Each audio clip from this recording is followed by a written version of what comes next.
Сәлеметсіздер ме? Бүгінгі сабақтың тақырыбы Қазақстанның елді мекендері, яғни өңірлер мен қалалардың көрінісін анықтайтын боламыз. Қазақстанның әкімшілік территориялық құрылымына келетін болсақ, бізде облыс және қала болып бөлінеді. Өңірлер ерекшеліктеріне байланысты әр облыс өзіне тән бай тарихи мәдени мұраға және бірегей экономикалық ерекшеліктеріне ие.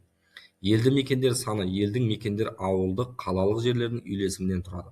Бұл олардың дамуына және тұрмыс сапасына байланысты анықталады. Сонымен қатар бізде халық саны бойынша ірі қалалар, яғни бірінші бізде Алматы қаласы. 2.300.000-ден астам халқы бар.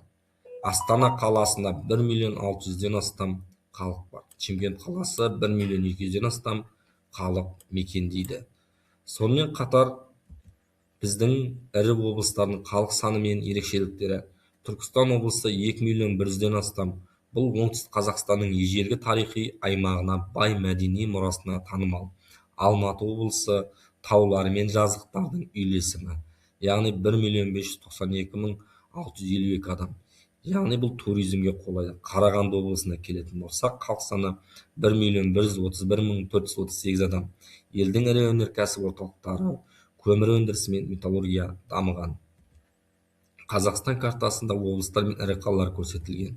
Елді мекендердің түрлері мен даму тарихы, яғни бұл жерде бізде қалалар инфрақұрылым мен қызмет көрсету деңгейі жоғары. Бұл тұрғыда жайлы өмір сүру жағдайларын ұсынады.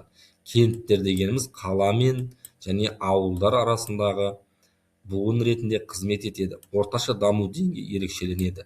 Ауылдық округтерге келетін болсақ, ауылдық жерлерде ауыл шаруашылығы мен дәстүрлі кәсіптерге басым. Бұл өңірлердің экономикалық тірегі. Сонымен қатар бізде елді мекендердің әлеуметтік инфрақұрылымын дамыту үшін не істеуіміз керек?